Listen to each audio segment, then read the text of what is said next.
Hello friends, welcome back to green heaven. मैं doctor Lal Bahadur Damathiya. आज हम रूफटॉप गार्डनिंग के बारे में बात करेंगे। जैसे आप ये मेरा रूफटॉप गार्डन देख पा रहे हैं,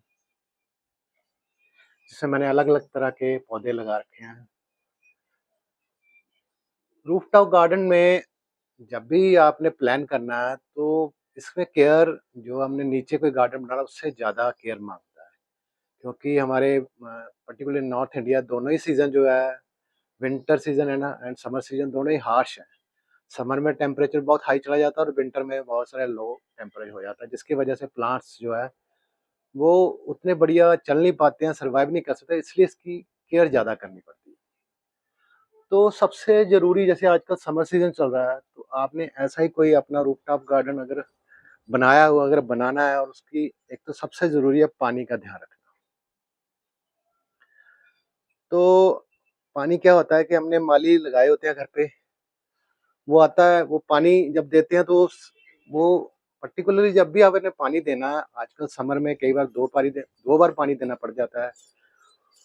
तो जब भी पानी देना है, तो एक तो गमले को पूरी तरह भरना है। वो ऐसे नहीं उसको सिर्फ गीला करके ऊपर से दिखाना है कि हाँ, पानी हो गया, बस ठीक है। वो क्योंकि मालियों का ऐसा होता है कि वो पानी दिया दिखावे के लिए, हाँ, पानी दे दिया।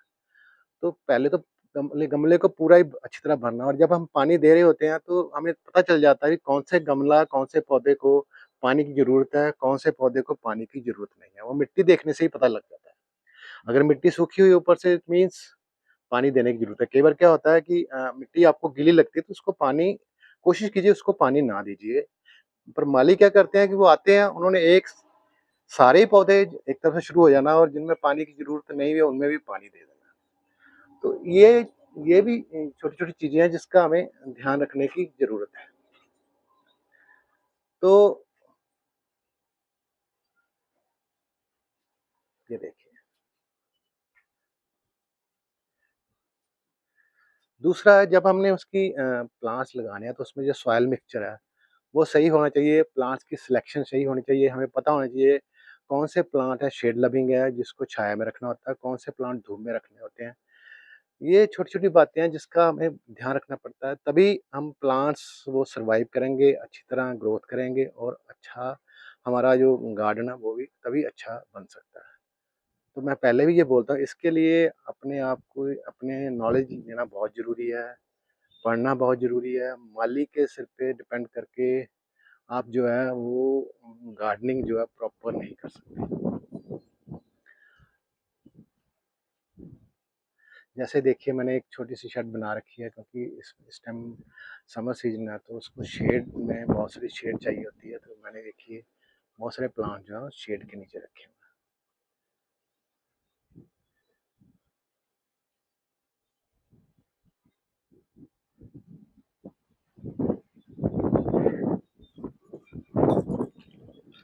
तो जब भी आप ऊपर रूफटॉप गार्डन बनाइए, प्लांट्स के साथ-साथ कुछ ऐसे जैसे मैंने, आप देख रहे हैं बहुत सारी बेल्स मैंने लगा रखी हैं। तो ये सिर्फ़ एक उसकी खूबसूरती बढ़ाने के लिए अपना आप भी ऐसा कुछ डिज़ाइनिंग कर सकते हैं, कुछ हैंगिंग बास्केट्स ला के लगा सकते हैं। जैसे बहुत सारी मैंने हैंगिंग बास्केट लगा रखी हैं, और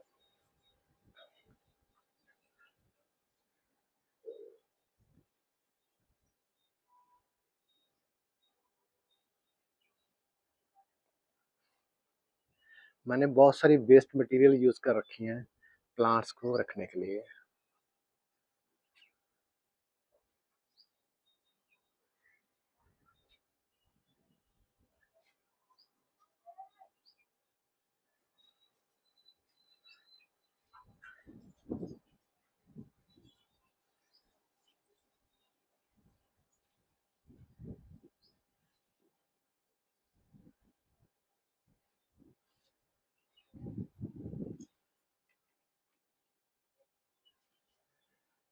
जैसे मैं पहले बात कर रहा था, इसमें प्लांट्स में जब भी आपने प्लांट्स लगाने हैं, पहले तो प्लांट्स कहाँ से आप लेके आ रहे हैं, उसकी पहले स्टार्टिंग में उसमें उसकी हेल्थ कैसी है, इस पे बहुत डिपेंड करता है। और जो सॉइल मिक्सचर है, वो आप कैसे बना रहे हो, उस पे बहुत डिपेंड करता है। इस पे मैंने सॉइल मिक्सचर पे वीडियो बना रखी है, मेरे चैनल पे जाके आप सब्सक्राइब करके वो देख सकते हैं। जैसे मैं हैंगिंग बात कर रहा था, ये देखिए एक ऐसा भी कुछ आप करके हैंगिंग कर सकते हो आप प्लांट्स को।